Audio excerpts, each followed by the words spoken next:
जैसा कि दोस्तों पिछले पार्ट में हम लोगों ने जाना चालकत्व क्या होते हैं और विशिष्ट चालकत्व क्या होते हैं और इन दोनों के बीच क्या संबंध है।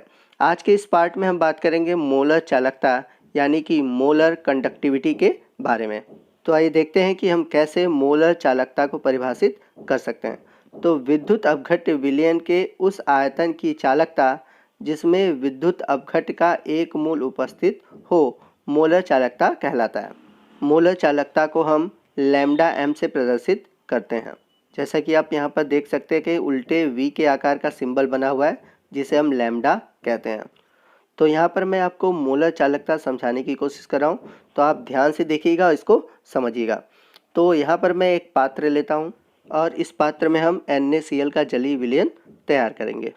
तो इस विलयन को यानी कि इस जलीय विलयन को बनाने के लिए हम जल का आयतन कुछ भी ले सकते हैं, लेकिन यदि हम NaCl की मात्रा की बात करें तो NaCl की मात्रा लेंगे हम 1 मोल। अब यहाँ पर जो विलयन तैयार हो रहा है उसकी चालकता को हम बोलेंगे मोलर चालकता। अब यहाँ से ध्यान से समझिएगा कि क्यों इसे हम मोलर चालकता कहेंगे, क्योंकि यहाँ पर जो विलयन तैयार हो रहा है उसकी चालकता होगी 1 मोल विद्युत अपघट्य की वजह से है। हम सभी जानते हैं कि जो NaCl है यह एक विद्युत अपघट्य पदार्थ है और इस विलयन की चालकता 1 मोल विद्युत अपघट्य के कारण है, इसलिए इसे हम बोलेंगे मोलर चालकता। या फिर हम इसे इस प्रकार भी कह सकते हैं, इस विलयन का चालकत्व या फिर चालकता 1 मोल विद्युत अपघट्य से उत्पन्न आयनों के कारण है, इसलिए इसकी चालकता को हम बोलेंगे मोलर चालकता। अब यहाँ पर देखिए जल का आयतन कुछ भी से क्या मतलब है। देखिए जब हम इसका विलयन बना रहे हैं तो यहाँ पर जल का यदि हम आयतन 1 लीटर लेते हैं और उसमें 1 मोल NaCl घोलें तो विलयन का जो आयतन होगा वो होगा 1 लीटर और उस विलयन की चालकता को हम बोलेंगे मोलर चालकता। यदि हम विलयन का आयतन 2 लीटर लेते और उसमें 1 मोल NaCl घोलते तो भी वहाँ हम बोलते हैं मोलर चालकता। और यदि जल का आयतन हम 10 लीटर लेते और उसमें 1 मोल घोलते तब भी हम उसकी चालकता मोलर चालकता ही कहते हैं। तो ऐसा इसलिए हो रहा है क्योंकि हम कोई भी आयतन ले लें उसमें हम सिर्फ 1 मोल पदार्थ ही घोल लें, इसलिए वो हमारी कहला रही है मोलर चालकता। तो कहने का मतलब यह है कि आयतन कुछ भी हो उसमें विद्युत अपघट्य पदार्थ का 1 मोल उपस्थित हो तो उसकी चालकता को हम मोलर चालकता कहेंगे। यदि हम मोलर चालकता को और सिंपल वर्ड में परिभाषित करना चाहें तो 1 मोल विद्युत अपघट्य युक्त विलयन की चालकता को हम मोलर चालकता कहते हैं। उम्मीद है कि आपको समझ में आ गया होगा कि मोलर चालकता क्या होता है और उसे कैसे प्रदर्शित करते हैं। और यदि अब भी आपको कोई कन्फ्यूज़न है तो आप कमेंट बॉक्स में लिखकर हमसे पूछ सकते हैं, मैं आपको उसको ज़रूर समझाऊंगा। तो आइए नेक्स्ट हम देखते हैं मोलर चालकता के सूत्र को। तो यदि हम मान लेते हैं कि 1 मोल विद्युत अपघट्य V आयतन यानी कि आयतन जो लेंगे हम वो ml में लेंगे, तो माना 1 मोल विद्युत अपघट्य V आयतन विलयन में उपस्थित है। तो यहाँ पर हम आयतन किस में लेंगे, ml में लेंगे। तो Vml विद्युत अपघट्य विलयन के चालकत्व को हम मोलर चालकता कहेंगे। अब इसे ऐसा क्यों कहेंगे इस बात को समझिए। तो देखिए यहाँ पर कहा हुआ क्या है कि Vml विद्युत अपघट्य में 1 मोल विद्युत अपघट्य क्या है, घोला गया है, तो उसके चालकत्व को हम क्या बोलेंगे, मोलर चालकता कहेंगे। तो पीछे यही बात मैंने बताया है कि कोई भी आयतन हो उसमें 1 मोल यदि विद्युत अपघट्य घोला गया तो उसके चालकत्व को हम मोलर चालकता कहेंगे। तो जैसा कि हम लोग पहले ही पढ़ चुके हैं कि 1 ml विद्युत अपघट्य विलयन के चालकत्व को चालकता कहते हैं और इसे हम कप्पा से प्रदर्शित करते हैं। अब यदि हम नीचे वाले पॉइंट के लिए यदि Vml विद्युत अपघट्य के लिए चालकत्व की बात करें तो हम इस प्रकार लिखेंगे, Vml विद्युत अपघट्य विलयन का चालकत्व बराबर 1 ml का चालकत्व गुणे V। तो ये फार्मूला ठीक उसी प्रकार है जैसे कि आप लोअर क्लासेस में पढ़े होंगे। यदि एक पेन का दाम इतना है तो 10 पेन का दाम क्या होगा, तो आप क्या करते थे, एक पेन के दाम में 10 का मल्टीप्लाई कर देते थे। तो इस प्रकार यदि हमें Vml विद्युत अपघट्य का चालकत्व पता करना है और हमें 1 ml का पता है चालकत्व, तो हम क्या करेंगे, V से गुणा कर देंगे, जिससे कि हमें Vml विद्युत अपघट्य के विलयन का चालकत्व पता चल जाएगा।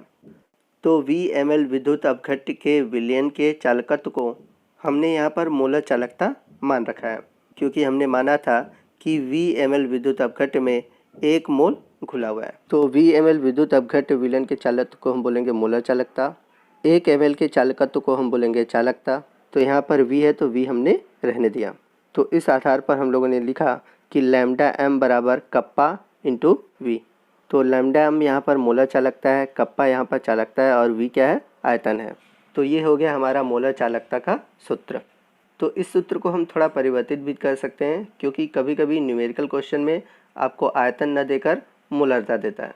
तो जब आयतन न देकर मोलरता दिया हो तो उस समय हम लोग क्या करेंगे, तो आइए हम इसे किस प्रकार परिवर्तित करेंगे, इसे ध्यान से समझिएगा और देखिएगा। तो जैसा कि हम सभी जानते हैं कि मोलरता बराबर होता है मोलों की संख्या बटे आयतन लीटर में। तो यहाँ पर कैपिटल एम हम लोगों ने मोलरता के लिए लिया है, स्मॉल एन है मोलों की संख्या और वी क्या है, आयतन, जो कि हमारा होगा लीटर में।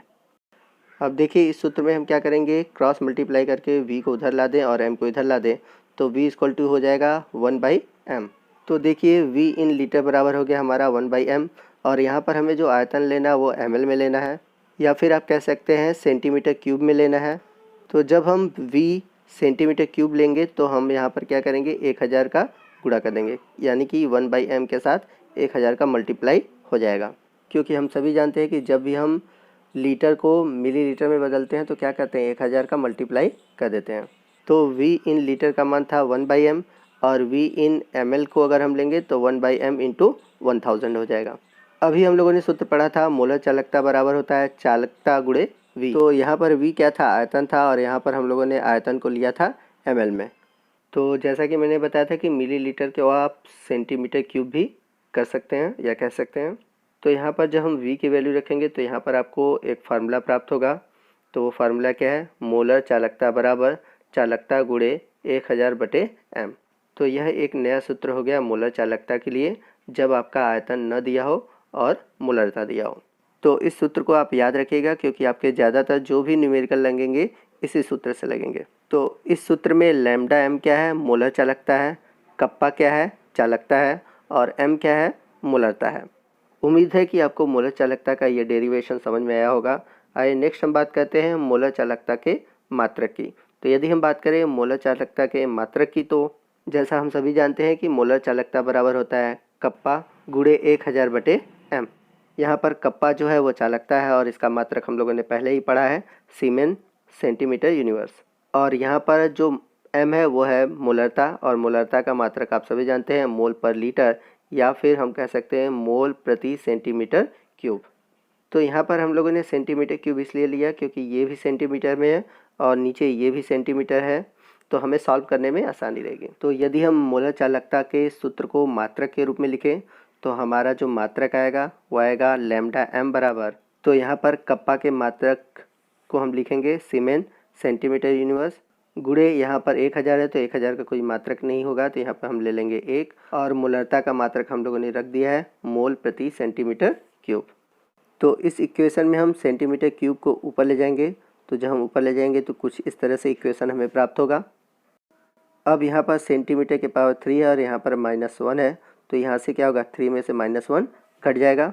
तो घटने के बाद हमारा क्या हो जाएगा, सीमेन सेंटीमीटर स्क्वायर प्रति मोल, यानी कि मोलर चालकता का मात्रक हो जाएगा सीमेन सेंटीमीटर स्क्वायर मोल यूनिवर्स। उम्मीद है आपको समझ में आ गया होगा कि ये मात्रक कैसे आया है। तो दोस्तों ये थी आज की वीडियो। उम्मीद है कि आपको इस वीडियो से बहुत ही बेनिफिट हुआ होगा, आपका हर कंसेप्ट क्लियर हो गया होगा।